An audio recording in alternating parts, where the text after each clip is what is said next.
Sanju Samson Chennai super கிங்ஸுக்கும், Jadeja சாம் Karan Rajasthan ராயல்ஸுக்கும் trade ஆக போறாங்க. 2 நாளா சொல்லிட்டு வந்துகிட்டு இருக்கோம். இப்போ அது உறுதியாகிடுச்சு. 48 மணி நேரத்தில் அபிஷியல் அனௌன்ஸ்மெண்ட் வருமா? இவங்க 3 பேரும் ஓகே சொல்லிட்டாங்க. ஐபிஎல் பிளேயர் ரெகுலேஷன் படி ஒரு ட்ரேட் நடக்கணும் அப்படின்னா அதுக்கு 48 மணி நேரம் ஆகும். இதுல சாம் கரனோட என்ஓசி மட்டும் தேவைப்படுது. மற்றபடி இந்த ட்ரேட் சரியான ட்ராக்ல போய்கிட்டு இருக்குது.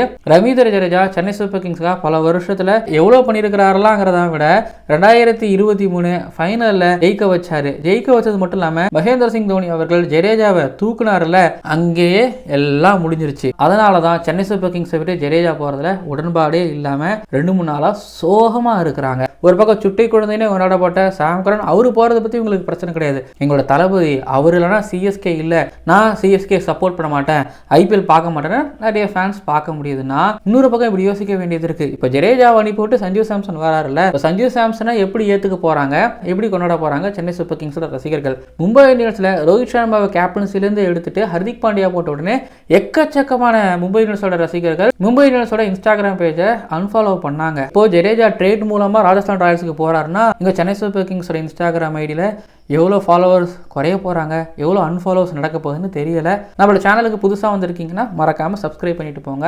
ஜடேஜாவை எந்த அளவுக்கு நீங்க மிஸ் பண்ண போறீங்க அப்படிங்கிறது கீழே வந்து கமெண்ட் பண்ணுங்க. சஞ்சு சாம்சன் வரது எங்களுக்கு ஓகே தான் பாஸ் அப்படின்னு சொல்றீங்களா? கமெண்ட் பண்ணுங்க.